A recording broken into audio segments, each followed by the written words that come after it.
All right, our coverage at SEC Media Days 2023 winding down. Lane Kiffin, Ole Miss, where they are moving into this season. Coming up with our buddy Neal McCready here in a second. Everything brought to you by our friends at mybookie.ag. That's right. Code Next Round gets you a sign-up bonus up to $1,000 when you go to mybookie.ag. Bet anything, anytime, anywhere with mybookie.ag. What is up, Neal? How are you? Ryan, Lance, Jim, always great to be with you guys. Yes, sir. Super impressed by what you guys have done in the last year. I was aware of some of the conceptual part of thinking about you guys doing what you did. What y'all have done in a short amount of time is, as someone who's sort of tries to do it as well, is remarkable. Wow. You're very kind to say that. Most of it is dumb luck. Means a lot. As you well know. We did offer you some vodka. You did. You did offer vodka. And I'm still thinking about it. But well, you're going to walk with a bottle. I'm so also, that's going to be your carry-away prize. I still have a run in front of me this afternoon. Discipline. So I'm not sure that's going to go well with that. You know what I've kind of noticed today, though? Lane Kiffin is not like a talking point. I mean, I haven't. Would you guys agree? I know you're close to it. He took a shot at Feinbaum, which baited. That's a chum in the water. I'm just talking about coming into today. Paul. Oh yeah. It was like Ole Miss was kind of a non-story, which is probably why he took a shot at Feinbaum, because Paul, that's going to be chum in the water, and it's going to make headlines. Days like today, Lane turns it on because he gets to talk big picture. He gets to talk about NIL, and some people are like, do you think he's making excuses? Like, no. I mean, he's been saying this stuff about NIL and free agency and pro sports and all that stuff for a couple of years. And when he gets a fresh national audience like this, and he gets to talk to guys like you and gets away from us local guys, he really lights up. I mean, when he's talking to us and the local beat guys are asking about the second unit defensive line, he just goes, he turns off, and he gets super quiet. You can't hear him. But today, I mean, he kind of gets going because this is, for whatever reason, he's one of the handful of guys who, from the very beginning of this, has talked pretty frankly about the state of college football and whether it's fixable. Is it a disaster? I think he used the word disaster today several times, which is a new one for Lane. So he likes that stage. But, look, he's been at Ole Miss for 4 years now. Everybody keeps saying he's going to leave, and I thought he would have left by now, but he's still there, and that's less of a talking point. They have kind of built a fairly steady program, and they've done it by lots of transfer portals. That's not new. This is another year where they've done that. Quinshon Judkins is with him today. But, yeah, he's just kind of part of the fabric of it now. It's no longer this novelty that Lane Kiffin's at Ole Miss. I think the college football playoff comes at a great time for Lane. They would have been in it 2 years ago. They would have had a shot at it last year, except for the disastrous ending, obviously, of the season. But you talked about thinking he was leaving. When he's being paid top 10 money, which he is now, right? I mean, he's top 10 in the nation. Yeah. The natural inclination of the fan is, if we're paying a guy top 10 money, we need to be in Atlanta. We need to be close to winning a championship. That's what most fans are going to think, and that has historically been difficult for Ole Miss. But with the playoff coming along now, we didn't go to Atlanta, but we've been to the playoff 2 out of the last 5 years or something like that. That's possible. It's doable. Yeah, for sure. I mean, here's the interesting things. Two things that you bring up. One is if Ole Miss beats every team whose coach makes less than Lane Kiffin, they'll go 8-4. Okay. All right. And 8-4 will be like, so we're paying $9 million for this? For 8-4. Yeah. And the answer is, that's the going price. But to your point, I've been on the Ole Miss beat for, God, this is hard to believe. I mean, I almost hate myself for what I'm about to say. This is my 16th season. That really is tough to believe. Which is incredible. Yeah. But they would have been in a 12-team playoff. They would have been in the conversation in 2008. They would have made it in 2015. Mm-hmm. They would have been in the talk in 2014. Yep.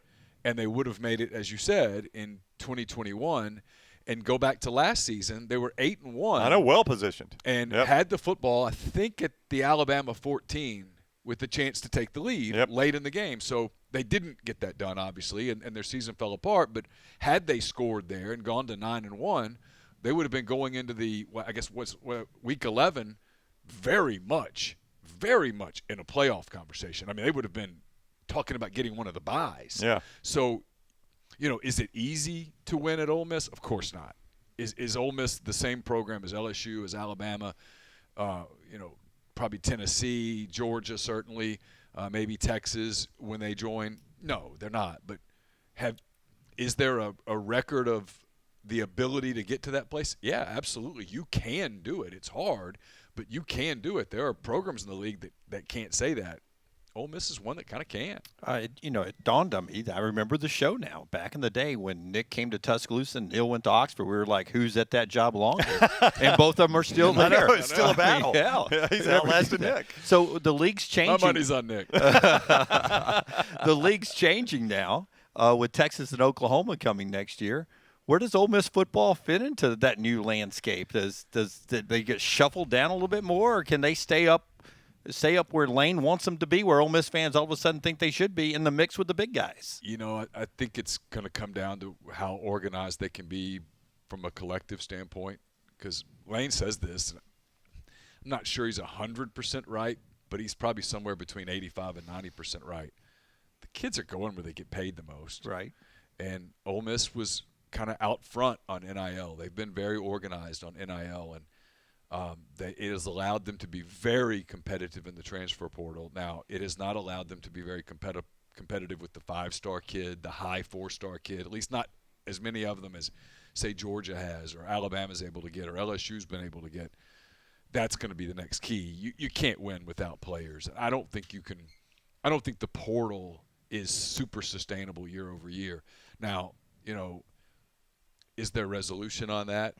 Ross Dellinger has a story out today about, Congress perhaps is going to get involved. I'm skeptical, but maybe they will be. It'll be a shit show if they do. Yeah, But yeah. I mean, Yes. yes.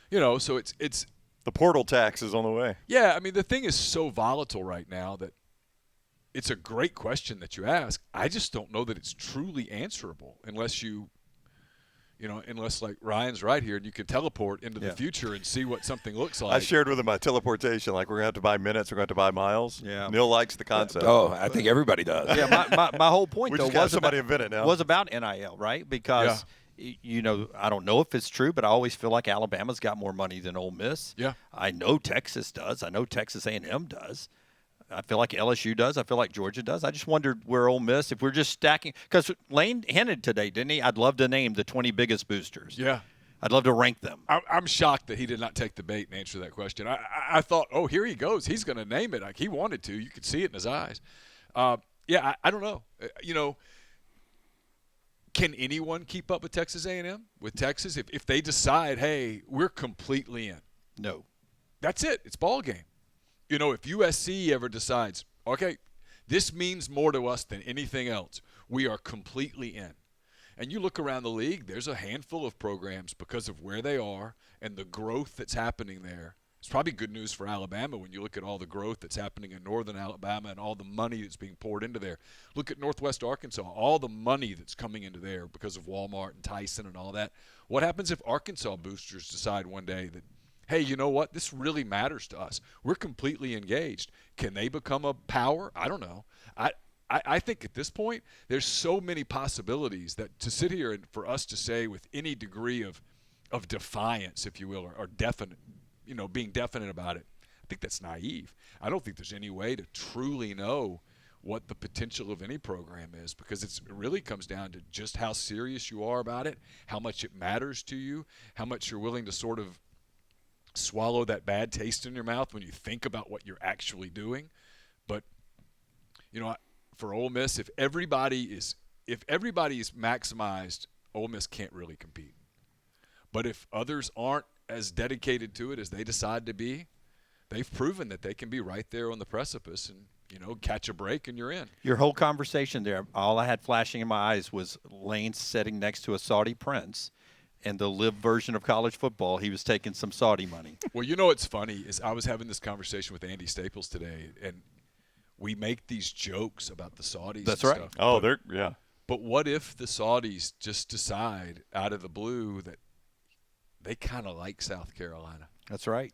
And they go to South Carolina and go, we'll pour $100 million into your NIL. It's easy to sit there and go, no, we'd say no. We'd say no.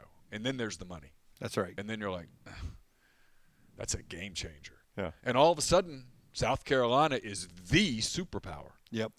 I mean, that sounds insane. It really does, but it sounded insane that they would go spend double that on Phil Mickelson and create a golf tour. And they I mean, if you had told me that 10 years ago, I'd have been like, what? Yeah, and by the way, we've said we would sell to the Saudis. Yeah, I mean, We've been very open about I'm that. not going to be hypocritical. Yeah, we'll be Saudi back. We have been very open about that. Hey, so I wanted to ask you. We put a QR code up in Arabic, hey, by the way. It's MPW Digital. The Ole Miss quarterback Crown room Prince. is fascinating because there's arguably 3 guys that could start for maybe 7 or 8 SEC schools, including Alabama. I'm still shocked Spencer Sanders ended up there. But is there a possibility that I like Jackson Dart a lot, but is there a possibility he's not the starting quarterback? Yeah, sure. They brought him there for a reason.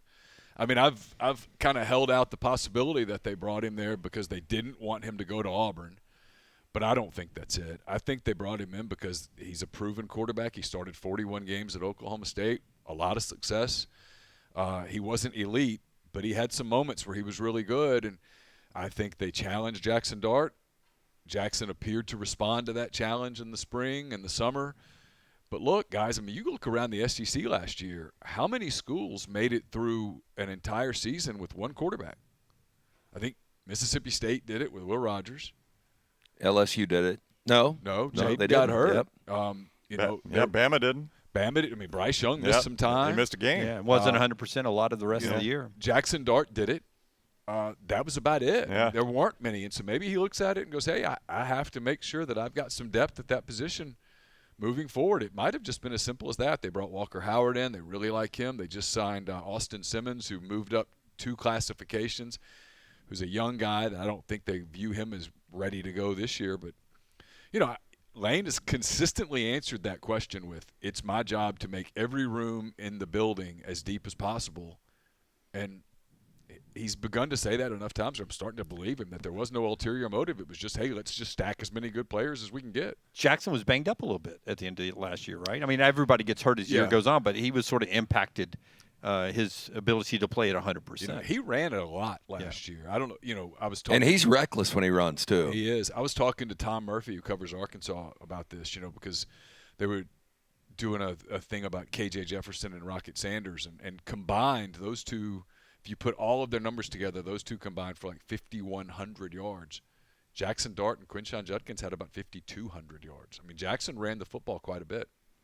This is a bit of a weird question to ask and even maybe more difficult to phrase, but I think Alabama fans fell out of love with Pete Golding, the coach, but I think generally like Pete Golding, the person. And I think this move to Oxford was a lot about his personal life as well. Do you know if he's found a little bit of peace and comfort in Oxford? I don't know that you know him well. I don't know him at all yet. We don't get any. We get Lane does the Nick Saban thing with coaches. You get to talk to them once a year. That's right. So our once a year has not yet come up. I guess it's probably coming up fairly soon. Well, But you'll love Pete Golding in that. Yeah. I mean, he is exceptionally good in that setting. I can tell you that people around the program love him. Yeah. And will tell you that he has impacted their recruiting efforts with high school guys more than anybody, Lane Kiffin included, who's been in the program the last 3-4 years. He's a very dynamic recruiter. He came in and obviously looked at Ole Miss's defensive personnel and said no, because they added 14 defensive transfer portal guys. 14. That's a lot. I mean, it's literally impossible that every guy they brought in from the portal will start. Yeah, and I was going to ask you about the defense and what the expectation was, but I guess it's an unknown, right? Totally unknown. You could tell me that they'll end up being a horrible defense, and I'd buy it. You can tell me they'll end up being a great defense, and I can't shoot it down. I don't know. He's got to bring in all those people. You got a new scheme, other new assistant coaches. Here's the challenge for them is that last year the schedule was pretty backloaded. The front part of the schedule was pretty easy. They had Kentucky at home, and that was a challenge. They barely won it. And they had Auburn at home, but Auburn wasn't very good.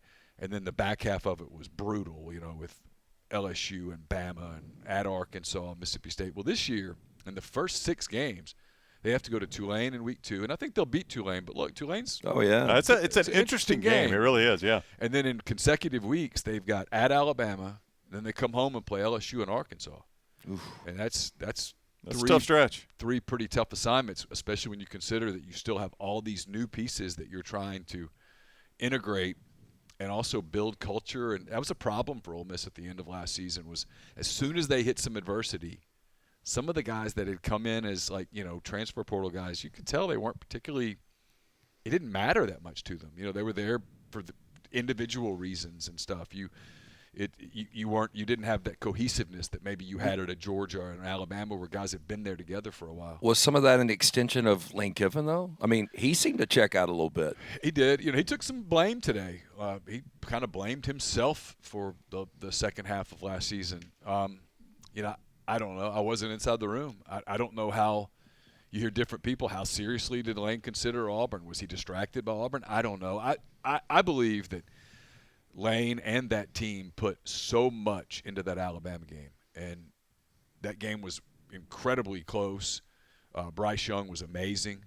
Otherwise, they probably win, and they still had a chance late, and they didn't get it done. And 7 days later, they went up to Fayetteville, and it was like 20-something degrees, and it was senior night at Arkansas, and Arkansas, to its credit, played extremely well.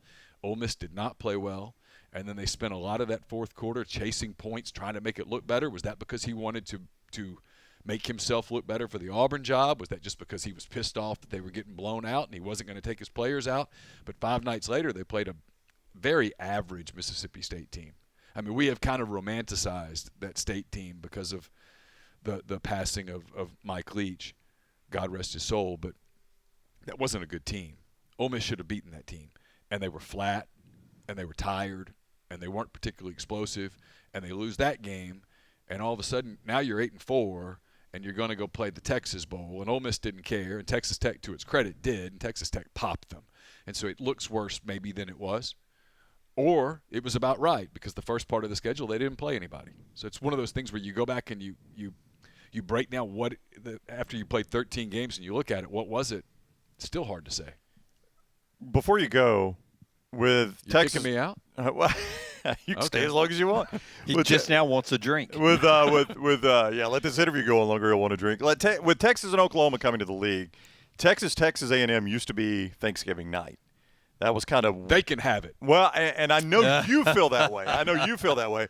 We don't cover State or Ole Miss. We love it. We love the Egg Bowl on Thanksgiving. Now, what's the fan appetite? Do the fans like that spot, or would they rather it move back to rivalry Saturday? So the best I can tell, the Mississippi State fans love it. Okay. The Ole Miss fans, I would say it's 80-20 that they hate it. That really? They hate it.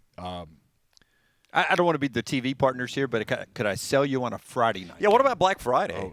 Sign me up. Okay. Yeah. I think that'd be awesome. That's what I would do. I'd put Texas A&M on Thursday night. I'd go Ole Miss, Mississippi State on Friday night. I think that'd be fantastic. And I'd give it to you guys every Friday night. Because I don't want it to get lost on Saturday night because we've fallen in love with this game. Because you guys hate each other so much. And I say you guys, you cover them. Right, it's not you. It's such a fun game to watch. I don't hate Mississippi State. Whatever. I know. But just watching on television, it feels uncomfortable that I'm watching it on Thanksgiving night and there's so much hate. That's right. But I enjoy watching it because really there have been times early in the day I felt the same way around my Thanksgiving table. And I'm like, I get it, guys.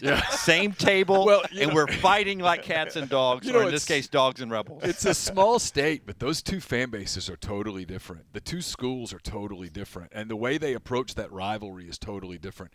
Mississippi State really wants Ole Miss to hate them the way they hate Ole Miss. And Ole Miss has two different kinds of fans.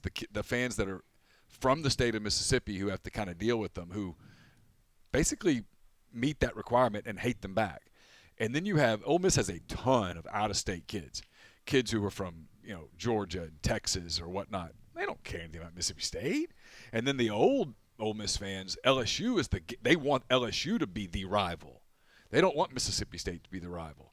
And that creates just this kind of animus that builds up kind of all year. And on that game, Mississippi State wants that game so bad. Sometimes Ole Miss doesn't match that level of hatred, and so, but yeah, it's a rivalry that is always on the cusp of being ugly on the field. I get why TV wants it. Yes. Just from a me standpoint, I hate that thing. Oh, we would hate it if it was the Iron Bowl. Yeah, Thanksgiving's my favorite day of the year. It really is.